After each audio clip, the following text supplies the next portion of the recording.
자녀의 성공적인 진학, 아는 만큼 보인다. 김혜영의 톡톡 2021 진학 전략입니다. 여러분 만나뵙게 돼서 반갑습니다.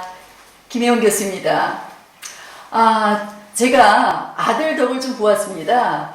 이번에 아들이 2020년 카이스트에 입학하면서 일약 제가 스타덤에 올랐어요. 왜냐하면 아들을 영재원, 과학고 그리고 카이스트로 이끈 엄마다 해가지고 그 어머님들이 그 비결을 묻고 난리가 났습니다. 그래서 제가 이렇게 유튜브를 하게 되었습니다. 제 소개를 잠시 하자면요. 저는 현재 4차 산업혁명 강연자로 제법 이름이 알려져 있고요. 페이스북에서는 나름 조금 인플루엔서입니다. 이력 보시는 바와 같이 저도 역시 카이스트를 졸업했고요. 신소재공학과 88학번입니다. 졸업 당시 수석 졸업해서 조금 제가 굉장히 강한 프라이드를 좀 가지고 있고요. 그 외에는 지금 현재 교육평론에서 이렇게 4차 산업 관련한 칼럼을 쓰고 있고, 그리고 또 중소벤처기업부의 멘토위원으로서 중소벤처기업부가 선정한 많은 스타트업 기업들의 멘토링을 제가 도와드리고 있습니다. 그리고 그 전에는 제가 용인시 디지털 산업진흥원의 창업지원센터장으로서 기업 지원과 그리고 또 용인시의 인재 육성을 위해서 IoT 교육, 그리고 갖가지 저희 기관의 홍보를 담당했었습니다. 그리고 그 전에는 또 잉글리시 나라라는 온라인 화상영어 회사 대표였고요. 전에는 카이스트 홍보이사와 함께 또 카이스트 입학사정관, 여러분 어머님들 굉장히 눈이 다 번쩍 뜨이시죠. 당시에는 그 동문 기업들을 중에서 이렇게 선발을 해서 일정 시간을 이수를 하게 하고 또 이렇게 일반고를 돌아다니면서 그 아주 우수한 학생들을 2배수까지 이렇게 뽑는 입학사정관으로 활동을 했습니다. 또 잠시 조금 더 과거의 이력을 하자 보면 2000년도에 제가 메릴랜드에 있는 몽고메리 카운티 교육청에서 한국인을 담당하는 통번역자로서 활동을 했습니다. 여기 보니까 저서가 지금 Y 글로벌 매너하고 이렇게 써놨는데요. 이 책 혹시 기억하십니까? 자녀를 지금쯤 고등학생을 두신 어머님들이라면 분명히 Y책 한 질 정도는 구비했을 거라고 생각하는데요. 그 Y책이 굉장히 많죠. 제가 바로 엊그저께 예림당에 전화를 넣어보니까 총 303권이 출시가 됐고요. 총 8천만 부가 팔린 우리나라 역사상에 이제 획을 긋는 그런 아주 유명한 책인데요. 당시에서 제가 그 GS 홈쇼핑에서 전문 게스트로 쇼호스트 옆에서 이 Y책을 판매하는 전문 게스트로도 활동한 아주 특이한 이력이 있습니다.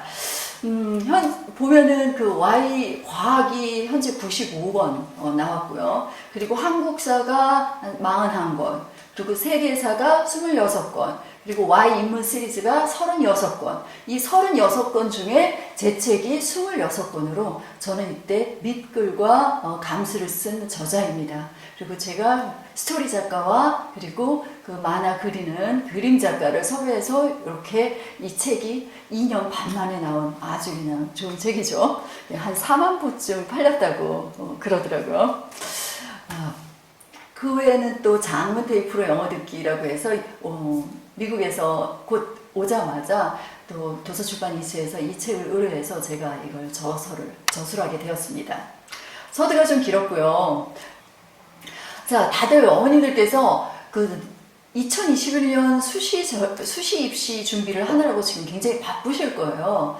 저는 지금 생각해보면 악몽 같은데요. 저희 아들이 과학고 2학년 때 한번 응시했고 또 3학년 때 한번 응시를 하는 바람에 2회에 걸쳐서 저희 집은 초긴장 상태였습니다. 그래서 누구보다도 이 수시 자소서라든지 이렇게 쓰는 거에 대해서 굉장히 많이 연구를 하고 당시에 했었는데요.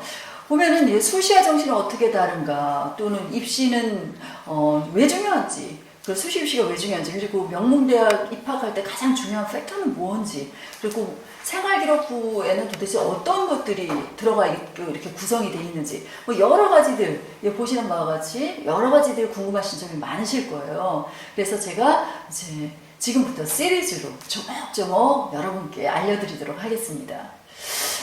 자, 자녀의 진학을 위해서는요, 부모님들이 한 10년 계획을 딱 세우고 전략적으로 대비하는 것이 필요합니다. 실제 저도 좀 그렇게 했고요. 보면은 대한민국 모든 학부모님들의 딜레마가 바로 대학 입시죠. 그런데 고3 때 이미 성적 다 받아놓고 자 이제 수시원서 어떻게 쓰면 좋아요? 자소서 어떻게 써요? 라고 얘기하면 이미 때는 늦는다. 네, 미리미리 준비를 해야 되는데요. 그게 바로 학생부 종합전형이 나왔기 때문입니다. 자, 우리 박명수 씨께서 아주 대단한 말씀하셨어요. 늦었다고 생각할 때가 바로 늦을 때다라고요. 우리 이렇게 후회되는 일 하시면 안 되겠죠. 과거에는 맹모 삼천지교 해가지고 그 학교를 이렇게 돌아다니면서 그 학교 근처로 아이들이 공부할 수 있도록 이끌었었죠. 실제 저희 어머니께서도 원래 강원도에 살았었는데 사람이 나서 서울에서 공부해야 된다 해가지고 제가 초등학교 2학년, 3학년 그때쯤에 이제 서울로 방배동으로 입성을 했고요. 그리고 또 아들이 막내 동생이 서울과학 일기입니다. 일기로 들어간 아주 정말 또 스마트한 동생인데 그 동생이 서울대를 입성하자마자 다시 서울대로 근처로 집을 이사를 했죠. 그래서 그 뒤로 다시 방배동 입성을 못했는데 저희가 맨날 하는 말이 너 때문에 우리가 방배동에 다시 못 살게 됐다라고 하면서 이제 우스갯소리로 그렇게 그랬죠. 예, 재테크는 저희가 좀 실패를 했습니다. 지금은 맹모과외라는 말도 있습니다. 저는 사실은 이제 어느 정도 자존심도 있고 그래도 명색이 카이스트 졸업생이 그 아이들을 학원으로 보내줘야 되겠느냐 이런 생각도 가지고 있어서 어렸을 때부터 유아 때부터 굉장히 교육에 신경을 썼습니다. 그리고 초등학교 때까지는 제가 과외를 보내지 않았고요. 영어 그리고 수학 그리고 온갖 과학 이런 그 외에 이제 또 다른 어떤 비교과에 해당되는 그런 활동들을 갖가지 지원을 하고 또 저랑 같이 이렇게 고민을 하고 이렇게 뭐든지 나아갈 수 있도록 이끌었습니다. 그래서 말하자면 저도 맹모과외를 한 셈이죠. 여기 보시면 영재교육원, 특목고 그리고 명문대 우리 모든 어머님들이 가고자 하는 길입니다. 사실 명문대 입성에 이런 스펙을 가졌다라고 하면 가장 빠른 스펙이라고 해도 과언이 아니어서 명문대 입성하기 위해서 특목고를 보내려고 그렇게 애를 썼고요. 또 특목고를 보내기 위해서는 또 영재교육원을 보내려고 우리 어머님들이 너무 애를 썼습니다. 그래서 이 영상이 고3 수시 입시로 조그마한 부재를 달았지만 당장 급하니까요. 그랬지만 사실은 초등생 어머님들도 이렇게 보시고 저를 많이 이렇게 팔로우 해주셨으면 좋겠습니다. 제가 우리 아이가 영재교육원에 처음부터 합격한 게 아니었습니다. 굉장히 머리도 좋고 머리도 좋은 학생인데 사실 저 부모를 닮았으니까 머리가 좋으려니 하고 생각을 하시죠. 근데 저보다도 훨씬 좋고 저희 남편보다도 훨씬 좋습니다. 그럼에도 불구하고 영재교육원 첫 시험에 떨어졌습니다. 그래서 아니 어떻게 내 아들이 떨어질 수가 라고 생각을 했었죠. 그래서 영재교육원이라는 그 시험이 도대체 뭐길래 떨어졌나 하고 제가 시험을 봤더니 서점에 가서 이거 준비 안 하면은 아이가 그 짧은 시간 안에 이렇게 많은 것들을 그 빈칸 안에 작성을 할 수가 없겠구나. 훈련이 따로 필요하겠구나 라는 것을 생각해서 그 이듬해에 다시 트라이 하면서 이제 그 서점에서 책도 사고 어떤 식으로 어떻게 쓰는지도 훈련을 시켜서 이제 영재교육원에 보내게 됐죠. 그래서 우리 아이 똑똑하니까 알아서 책 많이 읽었으니까 알아서 다 하겠지라고 생각하는 거는 금물입니다. 카이스트를 수석으로 졸업한 저도 언제나 시험 볼 때 그냥 가지 않습니다. 바로 전날에 또 한 번 보고 바로 그 쉬는 시간에 한 번 더 보고 이런 철저한 이런 관리 속에서 그 좋은 성적이 나오는 거 다들 알고 계시죠. 그래서 보면 영재원 입학을 위해서 그때 이제 써야 되는 것 중에 하나가 독서, 또 체험 활동들, 그리고 과학 탐구 발표대. 그동안 1, 2, 3, 4학년을 거치면서 학교에서 이제 탐구 발표대회들 많이 할 거예요. 그래서 이런 탐구 발표대회들 많이 제가 해보시라고 말씀드리고 싶고요. 고무동력기 대회 같은 것들이 있습니다. 그래서 이 고무동력기 대회에 출전을 해서 어떤 좀 수상도 하고 이런 이력이 있으면 좋고, 수상까지는 안 하더라도 어떻게 해서 자기가 고무동력기를 만들게 되고 이렇게 열심히 여러 번, 10번, 20번 실패를 거듭하면서 무한대까지 날렸는지 이런 것들을 이렇게 기입하는 거 좋죠. 또 우리 학생들 고만한 나이 때는 레고 많이 합니다. 단순히 블럭 가지고 하는 레고가 아니라 저희 거의 10여 년 전 당시에는 레고 NXT라는 게 있었습니다. 그래서 코딩의 시초였죠. 그래서 자기가 구성하는 것을 코딩으로 해서 레고 블럭하고 코딩으로 같이 구현을 하는 거, 요런 거 아주 좋습니다. 당시에 아들이 부산시에서 최고 1등. 그래서 네, 그 NX 대회에서 1등을 거머쥐면서 부산시 교육감상을 그 당시에 받았었죠. 저를 엄청 기쁘게 했었습니다. 그 외에 이제 학교에서 하는 교내 수학경시대, 과학경시대 많이 참고해서 조금 이력 쌓아두도록 하고요. 어떤 주제 발표 대회나 요즘은 또 어렸을 때부터 그 코딩 교육을 많이 하죠. 그래서 코딩 교육을 조금 신경 쓰셔서 이런 수상 실적을 갖춰 놓으면 아이들이 항상 자신감이 넘치고 또 거기에 이렇게 자소서에 또는 간략하게 자기 소개를 하는 그런 란에 쓸 것이 많다. 그리고 그것이고 또 영재원 입성에 굉장히 도움이 된다 하고 제가 말씀드리고 싶습니다. 다음은 특목고예요. 자, 저희 아이를 특목고를 보내기 위해서 제가 어떻게 했나 하고 좀 정리를 해봤습니다. 보았더니 일단 영재원에 들어가는데 영재 교육원은 각각 수학, 과학, 무슨 정보과부터 물리, 생물 이렇게 각 과별로 한 20명씩 뽑습니다. 당시에. 그 20명이 1년이 끝나고 나서 2학년 과정을 전부 다 올라가는 게 아니라 반을 딱 컷해서 날립니다. 반만, 어떻게 그 반 안에 들어야 되는지는 저는 모릅니다. 그래서 제가 아들한테 20명 중에 반 안에만 들거라. 그래서 사사과정이라고 2학년, 2년차 때 들어가는 과정을 사사과정이라 하는데, 사사과정까지 입성만 하면 아마 꽤 많은 것들을 배우게 되거든요. 그것도 대학 교수님께. 그래서 사사과정이 저희는 목표였습니다.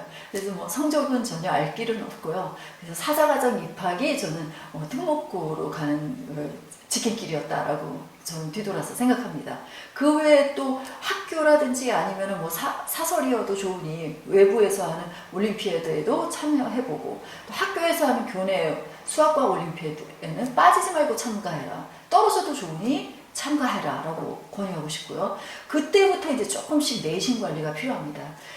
사실 대학 입시만큼 특목고 진학에 학업 성적이 좀 중요하다고는 생각하지 않지만 최소한 반에서 3등 안에는 들어라 라고 얘기를 합니다. 전교 3등이 아니라 반에서 3등 안에 들어도 괜찮아요? 하고 저에게 질문을 한다면 예, 괜찮습니다 라고 얘기를 하고 싶어요. 왜냐하면 특목고에서 생각하는 게 중학교 내신 자체를 아주 신뢰하지는 않습니다. 그냥 성실한 것들이 반영이 되고 1, 2, 3학년 내신들이 좀 어느 정도 추이가 좋으면은 한 반에서 3등 정도도 들어갔었던 것 같습니다. 저의 아들은 뭐 1등도 많이 했지만 3등도 많이 했고요. 1, 2, 3등 정도 범위 내에서 반에서 맴돌았었던 것 같습니다. 하지만 지금 워낙 교외 수상이라든지 또는 수학경시, 과학경시 수상 실적이 워낙 좋아서 그거는 이제 탑 3 안에는 들었던 것 같습니다. 그래서 그런 것들이 반영돼서 과학고에 입성을 하게 되었습니다. 또 독서 기본이고요. 또 그 외 체험활동, 로봇 경주대, 소프트웨어 경주대, 발표대 이런 것들은 이제 기본이겠죠. 자, 다음은 이제 우리가 원하는 명문대 입성 과정입니다. 그렇다면 제가 여기서 과연 그러면 특목고 진학이 곧 명문대 진학이냐라고 질문을 하는 부모님들이 너무나 많습니다. 답은 예스일 수도 있고 노일 수도 있습니다. 제가 거꾸로 얘기를 하면 특목고에 일단 진학을 하면 명문대로 입성하는 것이 뭐라 할까요? 훨씬 쉽습니다. 확률상 훨씬 높죠. 하지만 특목고를 진학한다고 해서 명문대로 꼭 가는 것은 아니다. 왜냐? 특목고에도 1등급부터 9등급까지 이렇게 서열을 세웁니다. 고등학교는 완전 내신이 굉장히 중요한데요. 특목고 같은 경우에는 한 6등급 정도까지는 그래도 들어갑니다. 여기서 제가 명문대라고 하면 스카이, 서울대, 연세대, 고려대, 그리고 카이스트, 포스텍 요 정도를 제가 이제 명문대라고 하고요. 성균관대가 요즘 이렇게 아주 비약적인 발전을 했죠. 그래서 성균관대까지 했었을 때 요 정도 범주 안에 들으려면 최소 6등급 안에는 들어줘야 됩니다. 6등급이나요? 근데 사실 6등급 중에서도 이제 이렇게 들어가는 사람이 있지, 대부분 이제 5, 6등급 정도 되면 그냥 인서울 정도 진학하는 경우도 비일비재합니다. 그러면 7, 8, 9등급에 해당되는 특목고 학생들은 어디로 가냐? 예. 뭐 명문대라고는 할 수 없지만 인서울 정도는 들어가고요. 또는 그 지방에 있는 국립대 정도는 들어갑니다. 그래서 실제 특목고 학생도 그냥 지방에 있는 대학도 들어간다라는 거 알아두시고요. 어떻게 보면 우리 아이가 정말 특목고가 수준이 굉장히 높고 어려운 올림피아드 문제 같은 걸 막 다루거든요. 그런 거는 어렵지만 굉장히 성실해서 그날그날 하는 거를 꼼꼼히 챙기는 아이다라고 한다면 저는 정말 자사고나 일반고에 들어가서 등급을 높게 잡는 것이 더 유리하다라고도 조언드리고 싶습니다. 자, 제가 여기서 엄밀히 말하면 그럼 정답은 노가 되겠죠. 그런데요, 이 자리 한번 보십시오. 여기 위에 보면은 제가 여기 400명 이상이 특목고 영재학교 출신이 그래도 400명을 보유했다라는 대학을 총 정리를 해봤습니다. 그랬더니 어떤 대학이냐? 단양 1등 서울대입니다. 자그마치 932명이 특목고 출신인 거예요. 그런데 여기 카이스트 한번 볼까요? 겨우 반 정도밖에 안 되지만 523명이지만 총 입학자를 보니까 700명, 비율로 따지자면 72.4%예요. 4%에 해당할 정도로 어마어마한 포션이 전부 다 카이스트에 입학합니다. 다시 말하면 특목고 출신이 가장 가고 싶어하고 또 선호하고 가장 많이 가는 곳이 카이스트라 해도 과언이 아니겠죠.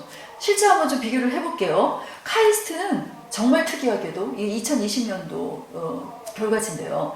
외고나 또는 국제고나 기타 특목고가 뭐가 있습니까? 예를 들면 예술고 또는 체육고 그리고 산업 맞춤형고라고 해서 마이스터교 이런 고 출신은 아예 없습니다. 없고 어떻게 해요? 영재고나 과학고 출신이 이 72.5%에 다 해당된다는 거죠.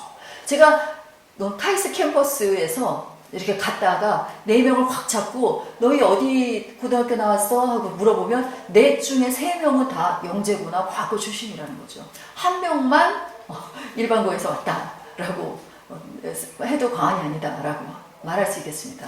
자, 반면에 서울대학교는 어때요? 서울대학교는 종합대학이죠. 꼭 과학만 또는 IT 이런 과학 쪽, 공학 쪽만 국한되는 것이 아니라 저기 문이과를 전부 다 통틀고요. 또는 또 예술까지도 커버합니다. 그러다 보니까 외고, 국제고, 그리고 체육, 음악, 미술 이 모든 영역에서 이제 특목고 출신들이 서울대에 많이 와서 총 인원수는 930명으로 제일 많았다. 이렇게 해도 과언이 아닙니다.